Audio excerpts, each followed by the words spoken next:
こんにちは、モーリーです。旅は自己投資ということで、今回は絶景と秘書を求めて長野上高地の旅をお届けいたします。遠すぎて手が届かないと思っていた移住したい都道府県1位の長野は、思ったよりも意外とコスパ最高で身近な場所でした。一生に一度は行きたい涼しさを感じる絶景はもちろん、至高のグルメ、真夏の風物詩まで暑さを吹き飛ばす体験が盛りだくさん。ぜひ大画面でゆっくりご覧くださいませ。それではどうぞ。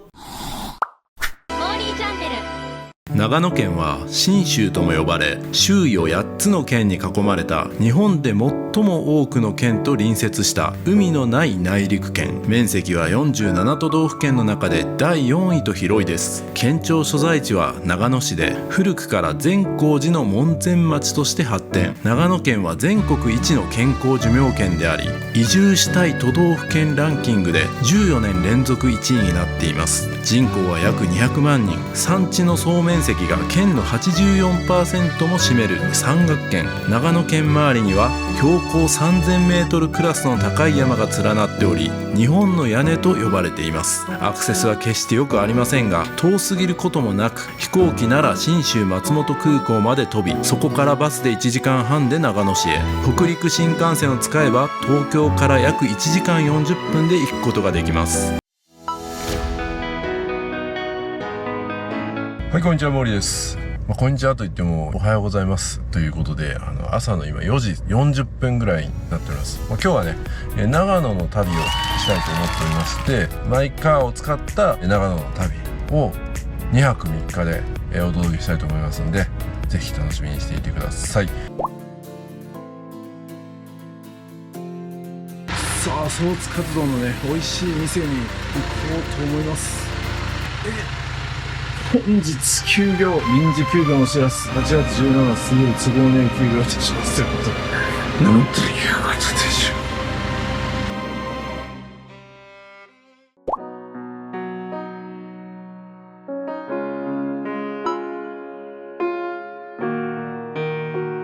う。ここはね、蕎麦屋さんなんですけども、なんとちょうど僕の分でお蕎麦完売ということでギリギリでした。はい、来ました。そばです。エビ天があります。いただきます。ちょっと細い感じですね。コシがしっかりして透き通る感じの味ですね。熱々ホクホクで、油もすごくない。衣がふわふわで、油もんって感じがしないですね。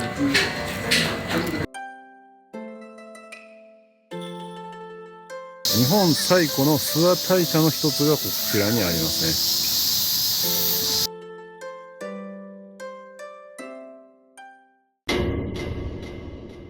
ね。お酒を買おうと思ってきたら、なんとここもお盆休業で今日休みです。無念。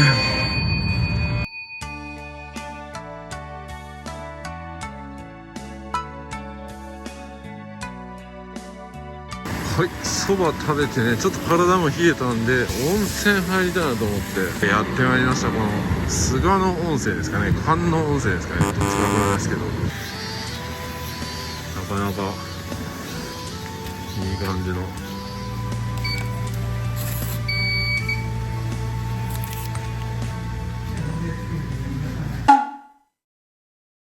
気持ちよかったですね。めちゃくちゃシンプルやったんですけど、お湯はめちゃくちゃ良くて、ずーっと入ってられる。暑いのにずっと入ってられるような感じでしたね。これは240円お買い得です。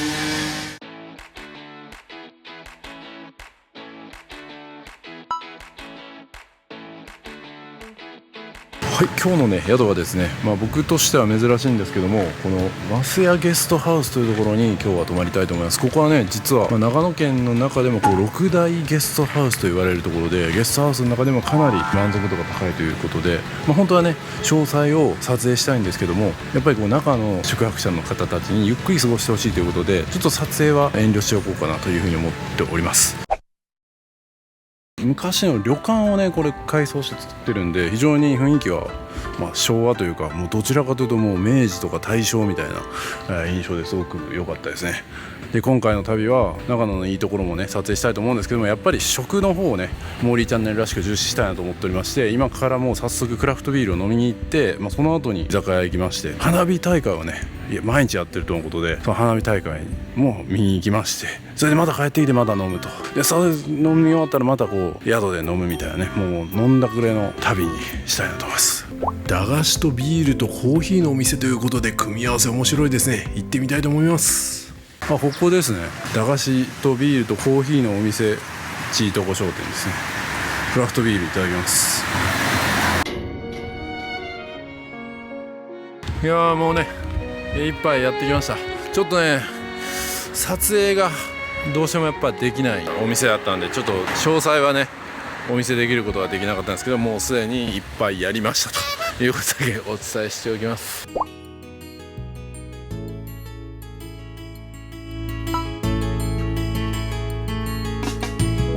はい、2軒目のお店はこちらになります。ゲストハウスの方々と一緒に行きたいと思います。さあ入っていきます。すごいですね、こんな奥まったところにあるんですよ。すごいお店、入り口はこちらですということで、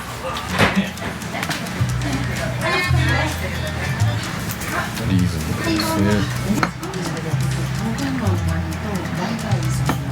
それでは初長野観光ですね、よろしくお願いします。お願いします。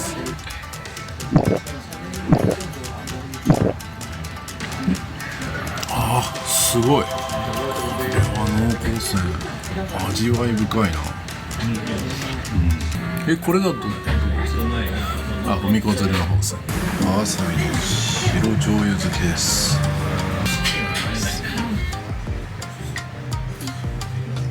さびのわさび、これは食べたことない味だな。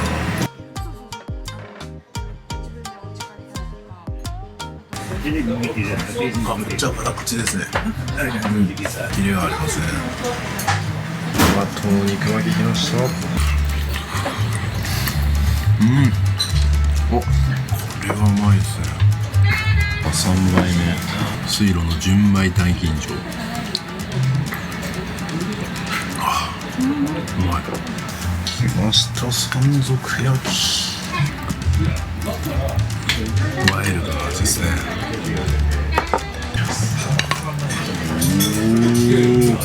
美味しいと言われたお米をいただきます。みずみずしい米やな。飲みすぎましたかね。でもこのままねちょっと一駅電車乗って花火をね見に行きたいと思います。さあそれでは上諏訪駅の方に行きます。花火楽しみですね。はい、上諏訪に到着しましょう。この諏訪湖サマーナイト花火はですね、長野県諏訪市の上諏訪温泉で延べ30日間毎晩10分間で500発も打ち上げるんですね。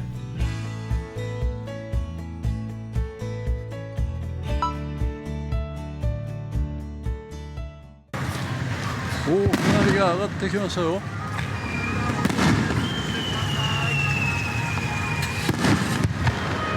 いやーやっぱり花火は最高ですね。もうめちゃくちゃ混んでる中で見るよりこうやって空いてるところでね見るのは最高です。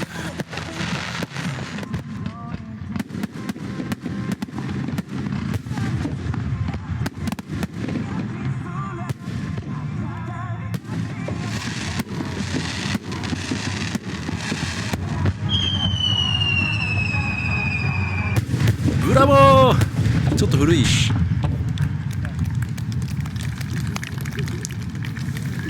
本日は上諏訪温泉にお越しいただきありがとうございます。最高の花火も楽しめましたので、お腹空いてきてまた居酒屋に向かいたいと思います。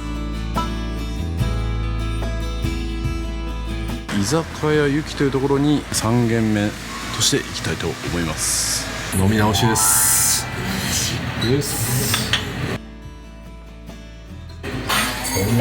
来ました。またちょっと違いますね。山賊焼きですが、外はカリカリで中はジューシー、最高に美味しい。飛び落ち子投資、読むだけで人生が豊かになる大人のための旅エッセイが出ました。もともとね、旅なんてもう意味がないと思ってたね僕が、旅を通じて価値観が変わって、こう人生が変わっていく、そんなエッセイとガイドになっております。実際の予定やね、プランニングなんかも載せておりますので、実用度もバッチリです。大人のあなたにこそおすすめの本になっております。ぜひどうぞ。旅で人生が動き出す。はい、ゲストハウスの方ねチェックアウトしまして、今からですね上諏訪の方に、太陽パンというパン屋さんにパンを買いに行きたいと思います。そこからですねビーナスラインの方に行きまして、安曇野の方に向かうようなルートを取ってみたいと思いますが、天気がね、多分回復してくると思うんですけど、それによってはなんかちょっと旅路を変えたいなというふうに思っております。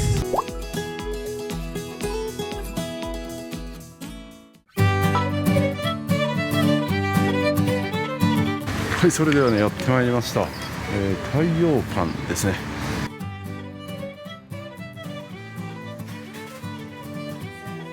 サバサンドですね。これが大人気ということで、これ頼んでみたいと思います。他にも美味しそうなのいっぱいあるんですかね。はい、結構買いまして、この中で紹介したいのは2つですね。このやっぱサバサンドです。信州りんごパイ、それではいただきたいと思います。どんな味なのか。フランスパンの歯応えがなんかね、ベトナムのバインミーみたいな感じですね。バインミーもフランスパンに、いろいろ挟んでね食べるんですけど、美味しい。バインミーを日本風にしたみたいな、これは食べ応えありますね。信州りんごパイ、りんごみたいな、ね、感じのデザインになってますね。クリームも入ってて、ほんのりりんごの味がする感じ。もう生地がもちもちっすね。これは美味しいですね。丁寧に作られたパンって感じです。それではね、人工湖としてかつては栄えていた白樺湖に行きたいと思います。さあ、白樺湖やってまいりましたが、持っております。かなりね、もう涼しいですね。寒いぐらいです。これは晴れ間が来た。奇跡的にものすごいスピードで雲が晴れてきましたよ。これが晴れ男のバーです。来ました。完全に天気操りましたね。証明しましたね。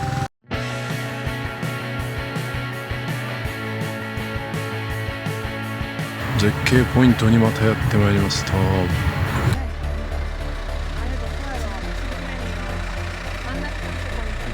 あれが白樺湖ですね。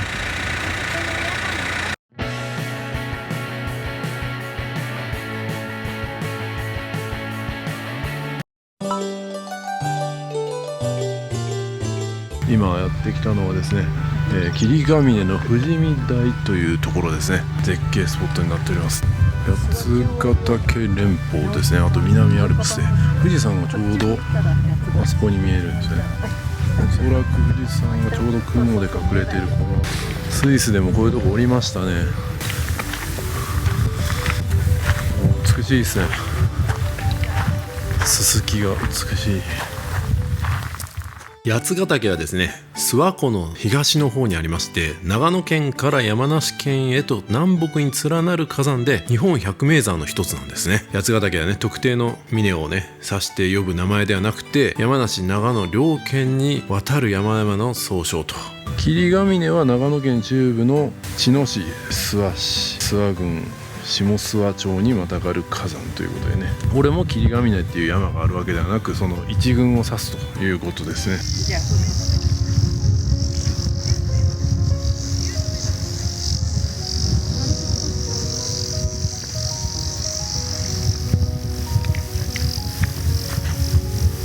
さあ、ここのね五平餅とソフトクリームはね、本当はもうちょっと遠いとこがおすすめだったりするんですけど、ちょっと時間的に行けないんで、ここでもう五平餅と高原牛乳のソフトクリームね食べたいなと思います。もうトウモロコシの匂いが美味しそうすぎて、トウモロコシも頼んでました。傾けるとこぼれちゃいますのでお気をつけください。甘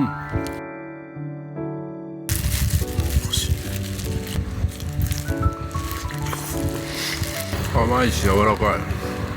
しかもなんかみずみずしいな。これは絶品。おえ餅いただきます。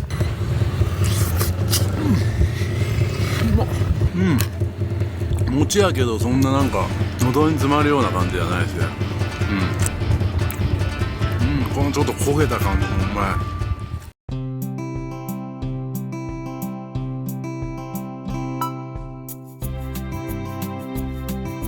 はい、今ねコロボックルヒュッテというね場所にいるんですけど、ここ霧ヶ峰の高原を散策できるスポットのスタート地点になってるんですかね。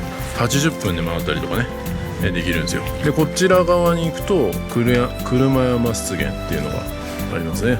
基本登山の格好をして行ってるんですが、天気がちょっとあんま良くない上に、僕もねこう半袖半パンというねかなり山を登るには無謀な格好してるので、今日は僕は登りません。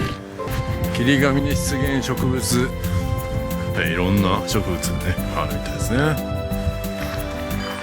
ああ素晴らしい。逆も霧の感じも美しいですね。霧がふわーっとこう、やってくる感じ、絶景です。湿原の名にふさわしいこう水が流れる道になってますね。これは僕の湿原ではないですよね。この八島ヶ原湿原はね歩いてももちろん1個できるんですけど、このヴィーナスラインを通って後から車でね訪れたいと思いますんで、動きたくないなっていう人は車で全然行けますんでご安心ください。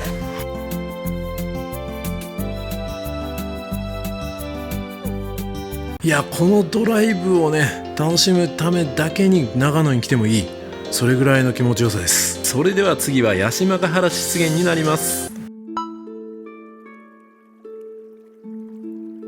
八島湿原入り口、霧ヶ峰高原の説明がねここで見ることができます。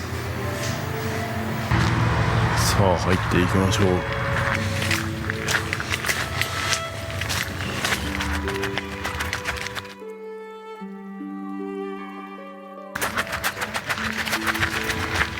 おお、これか湿原ですか。八島ヶ原湿原はですね、霧ヶ峰高原にある日本を代表する高層湿原なんですね。1939年に国の天然記念物の指定を受け、国の文化財としても登録された約1万年もの歴史を持つ湿原なんですね。水苔の種類はね18種類ありまして、日本最大級の釧路湿原とほぼ肩を並べていると。総面積はね 43.2 ヘクタールで、この地で発見され霧ヶ峰と名の付くものを含め年間約360種類ものね植物がね開花しているとのことですよ。すごい。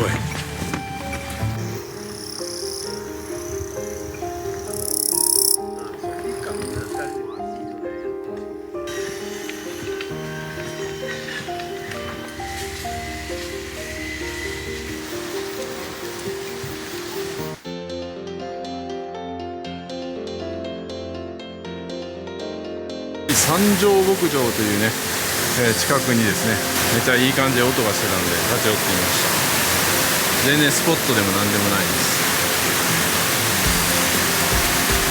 です。それではね今日の絶景ポイントは終わりまして、松本の方に一旦向かいたいと思います。松本城はねちょっと見ておきたいなと思いました。松本まで降りてきまして、松本城の前に来ました。他には入りませんが、松本城も観光スポットとしてあるということだけ押さえておきましょう。これが松本城です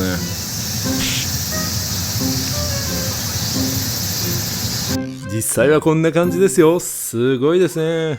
現存するね56階の天守の中で日本最古の国宝の城になるんですね。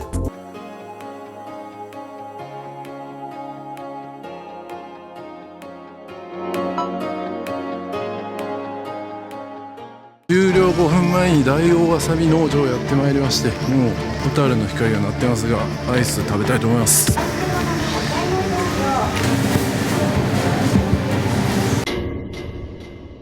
なんとわさびソフトクリーム食べたかったのにしまっちゃいましたね。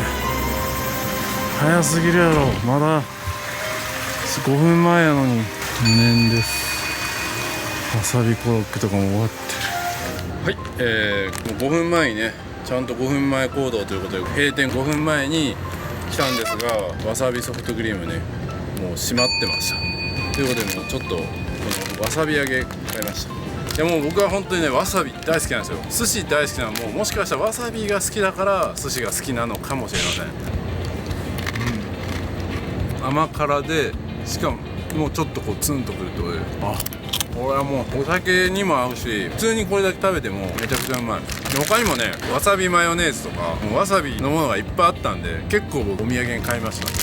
はい、今ね安曇野に来てて、こっからね最初は安曇野そばをね食べようかなと思ってたんですが、夕方以降とかもう開いてない店ばっかりなんで、安曇野は今日は諦めて長野駅の方に1時間ぐらいかけて向かいたいと思います。おやきの店を発見したので立ち寄ります。長野に行く前に高速の手前にですねおやきがたくさんあって美味しいところを発見しましたので、ここにちょっと寄っておやきも食べながら長野に向かいたいと思います。安曇堂ってですね、いろんな種類のおやきがありますよ。野沢菜のおやきはやっぱりちょっと欠かせないですかね。野沢菜入り豚なんとかがありますね。こういうカゴに、ね、入れるってところなんかおしゃれですね。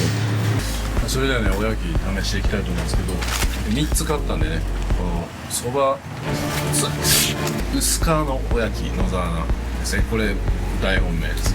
でこっちが豚まんになっててふかしおやきということで、こっちが薄皮じゃなくて普通の皮の、ナスです。しかもそばのおやきです。まず薄皮の野沢菜からいきますか。こんな感じになってます。いただきます。めちゃくちゃ美味しい。薄皮やからもっと薄いんかなと思ったら結構しっかりしてます。薄皮でも野沢菜のシャキシャキ感とちょっとしょっぱい感じとすごい合う。次ナスですね。はい、ナスの方です。あったぜあったぜ。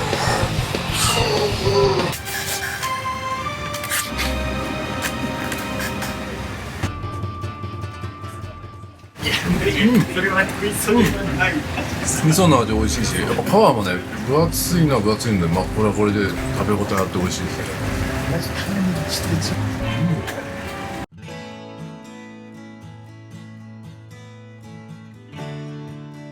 はい、今長野駅からずっとこう直線に上がっていくとこう善光寺があるんですね。で善光寺は、本堂の方は5時までしか入れないんですけど、境内は24時間入れるようになっておりまして、結構ねライトアップも綺麗そうなんで、そこをね押さえときたいと思います。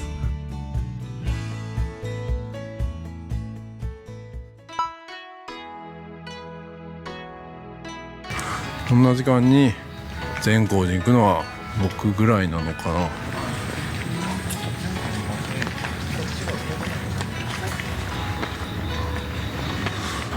そしてここに像が2つ、奈良の東大寺を見たような感じの像がありましたけども、またこれ存在感が素晴らしいですね。夜だからなんかこんだけ人少なくてねゆっくり見れるのもいいなと思いますね。善光寺はね長野県長野市にある、無宗派の単立仏教寺院ということで、本尊は日本最古と伝わる一向三尊阿弥陀如来で絶対秘仏である。難しいですね言葉が。すごいなんか日本最古って感じの雰囲気出てきてますよ。善光寺やってまいりました。走る人が多いんですね。で仲間で入っていく感じなのよ。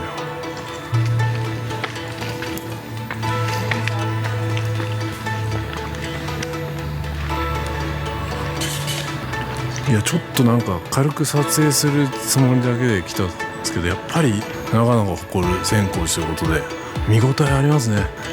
これやっぱ絶対来といた方がいいですね。ちょっと舐めてました。申し訳なかったです。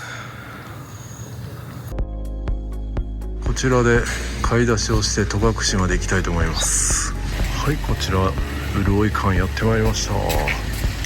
温泉に入ったところから車で約40分かけて戸隠の方までやってまいりました。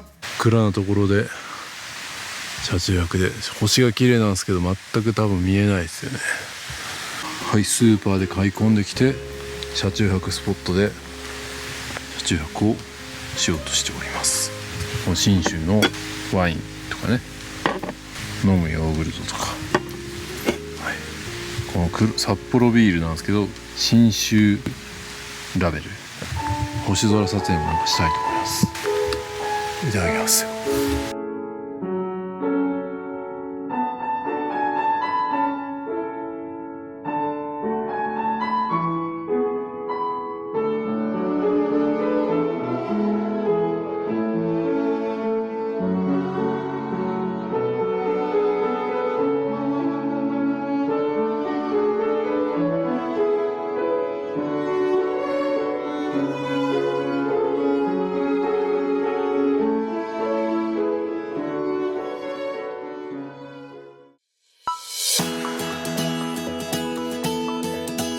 おはようございます。今ちょうど6時ぐらいですかね。お蕎麦の店が10時とかぐらいに開くんで、それまでちょっと行けるとこに行きたいなと思います。車中泊を終えまして、朝食代わりにこの安曇野の飲むヨーグルト飲みたいと思います。うまっ。これ今着てるのがね、実は長袖のヒルリュックなんですよ。はい、着心地めっちゃいいっすよ。これで今日上高地行きたいと思います。それではね、戸隠そばが食べれるお店が開く前に戸隠森林植物園というところを散策したいと思います。はい、それではね、戸隠大峰自然休養林ね、行ってみたいと思います。いや、ほんと今日天気いいですね。緑ヶ池。こ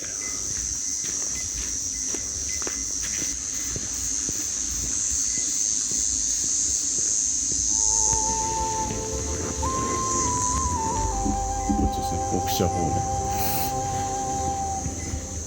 今ですね、ようやく先ほどの駐車場から緑ヶ池通ってこの参道入り口あたりまで行きました。ここから15分かけてこの参道を行ってこの奥社の方まで行きたいなと思います。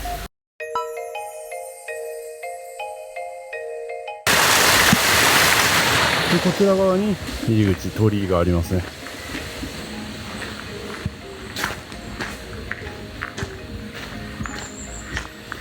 これはほんとすごいですね。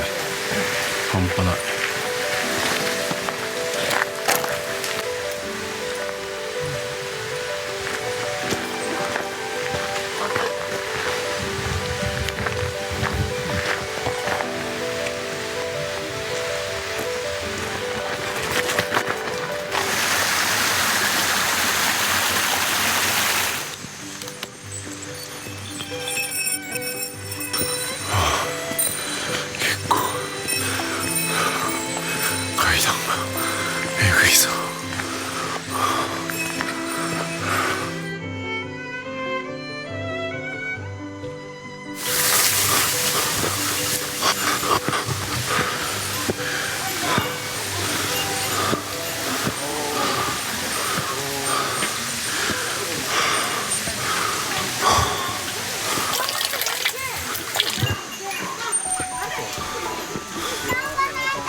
参拝も終わったんで今から戻ります。帰りは下り坂なんで楽でしょう。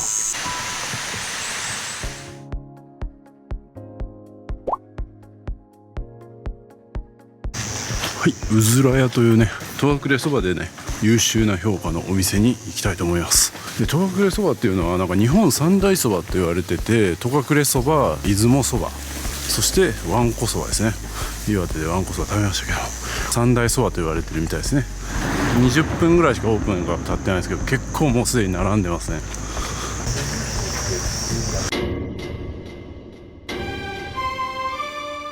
無念すぎる。次を探します。というわけで別のね店を探しまして、 Google の評価 4.2 の素晴らしい店なんですけど、ここは今行けそうなんでここ行きたいと思います。こちらがメニューになります。明日初めての戸隠そばです。天ぷら、あと小鉢がねいろいろとついております。美味しそうですね。じゃあいただきます。小鉢の一つにそば団子があります。見た感じは別に普通のそばと変わらない感じしますけどね、みずみずしい感じです。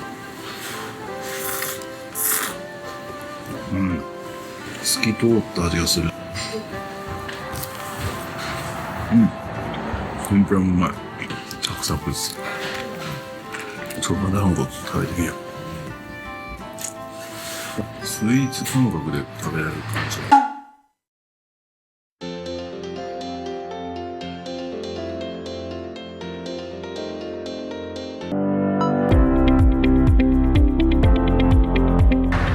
バス乗って行きたいと思います。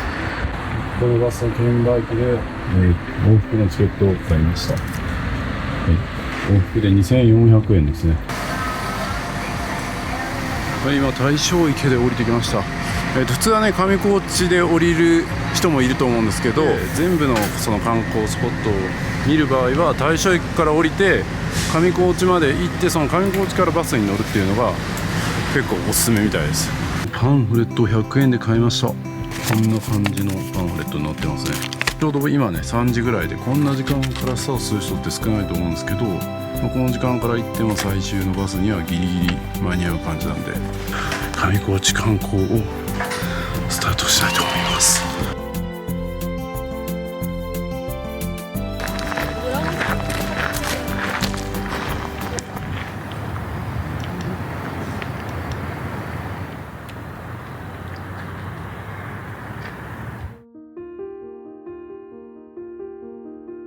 大正池ですね。大正池は大正4年の焼岳の大噴火の際に生じた火山灰流が梓川をせき止めて作られましたと。水面に映る穂高の山々と池の中に林立する枯れ木は上高地を代表する景観の一つですと。か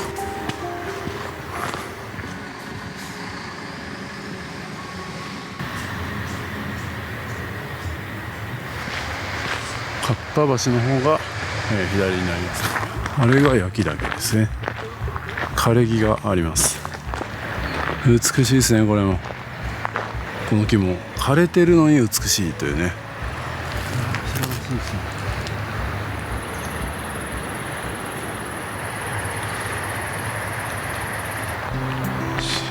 次も行きましょう。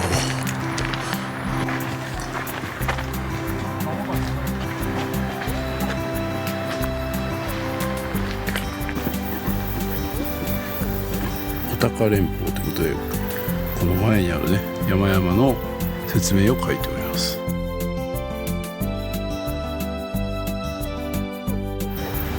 の辺りですね。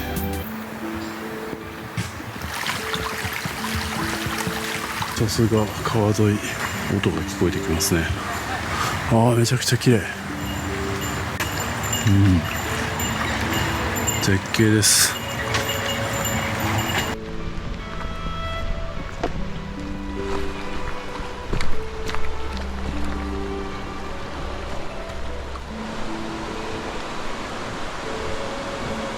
北アルプス槍ヶ岳から流れる槍沢を源流に山々の湧き水を集めて流れる梓川が美しいですね。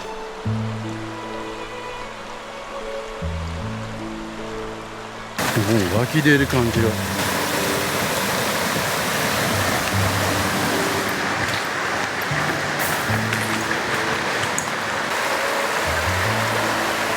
いやー、どこもね絶景でね、早く進もうと思ってもね、ついついこう止まってね撮影をしてしまいますね。それぐらい美しい。ちょっとずつ小屋が見えてきたんで、あの辺がバスターミナルでしょうね。かっぱ橋を見ます。ターミナルがあそこになるようですね。あそこからカップ橋やちょっと歩いたところにありますね。ようやくレストランみたいなところにねたどり着きましたね。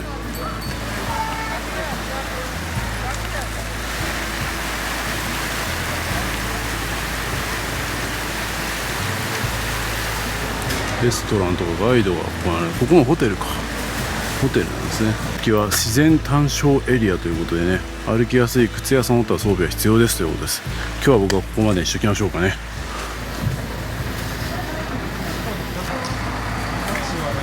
それではね、汗をかいたんでお風呂を探したいと思います。はい、今日はねもう終わってしまってたんですけども、ペンションシルフレイっていう場所もあるんですけどね、ここも一応日帰り入浴をやってるみたいなんですけど、今日は終わっちゃってました。無念です。で、向こうの方にあずさ湖畔の湯っていうところがねあるんですけど、そこも6時受付終了でした。今ちょうどね6時20分ぐらいで入れませんでした。なんてこった、モーリーチャンネルあるある連発かよ。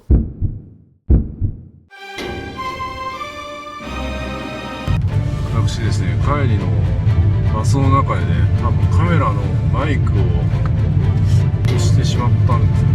今ちょっと問い合わせをしてて、もうバスが松本まで帰っちゃってるということなんで、このついでに松本に行って、松本で温泉入って、食事もして帰ろうかなと思います。バスに落とし物取りに来ました。落としてたみたいです。すいません、ありがとうございます。助かりました。見つかった。ついでに良さげな温泉も発見しました。竜島温泉のせせらぎの湯っていうところに来ました。いやー、いろいろ悲劇ありましたが、温泉でさっぱりしてから松本まで行き、居酒屋でご飯食べて帰りました。安曇野のね、葉わさび醤油漬けだったり、信州の馬刺しだったり、美味しかったですよ。最高ですね。いや、椎茸も美味しかったですね。いやー、長野最高ですね。また来たいです。はい、ついにですね、モーリーチャンネルの新しいコミュニティができました。ディスコードというアプリを使うことになるので、こちらの QR コードからぜひどうぞ完全無料で参加できて、メンバーの方しか見れない内緒話コーナーもあります。ぜひどうぞインスタグラムや X、スレッズもフォローお願いします。皆さん旅行行くのにキルリュック使ってますか？これ今僕着てるんですけど、見てください。これパッと見そんな物入ってるように見えないですけど、実はめっちゃ物入ってます。財布はここに入ってますし、名刺、パスポート、イヤホンも必要ですね。急にスイッチやりたくなったらニンテンドースイッチあります。で、対戦したいなって言ったらもう1本入ってます。それ入れても薄いんです。そして鍵ね、車の鍵つけたりとか財布だったりとかも入れることができます。財布何個入れんねんって話ですけどね。そして外側にももちろんポケットが2つついておりまして、除菌シートだったりとかも入れれますし、なんと後ろにですねペットボトルもですねこう入れることができるんですよ。これだけでもめっちゃ入れるなんて思うけど、なんとこの後ろにですねパソコンまでこれだけ物が入ったらもう旅行先でご飯食べに出かけよう、でもスイッチやりたいかもしれんし、仕事ももしかしたら入るかもしれん、喉も渇くかもしれんみたいな、そんな心配性のあなたでも全部入れていきます。リュックとか背負ったらスリにあったり怖いじゃないですか。キルリュック旅行する人には絶対必須です。旅は自己投資。キルリュックベストの新作キルリュック2も出ました。ここにはポケット追加されまして、さらにサイドファスナーだったりとか隠しポケットも追加になってめちゃくちゃパワーアップしてます。肩幅も細くなって女性の方でも着やすくなってます。ブラックとネイビーどちらか好きな方をどうぞ。旅は自己投資。はい、皆様大変お待たせいたしました。リクエストの多かった夏用のキルリュックが誕生しました。その名もキルリュックエアーということでね、めちゃめちゃ軽くて薄いのに収納力抜群です。なんと透明の入れ物もつきまして、ホテルのカードだったりとか航空券だったりとか見せたいもの、どこに置いたかわからなくなるもの、ここに入れとくことができます。しかもですね、キルリュックベスト2重ね着できたりとか、その上にさらにキルリュック LS を重ね着することで収納力が2倍3倍に増えていきます。全部揃えてどうぞ。まさに旅は自己投資。最新の動画は長編になりますが、ぜひメインチャンネルもよろしくお願いします。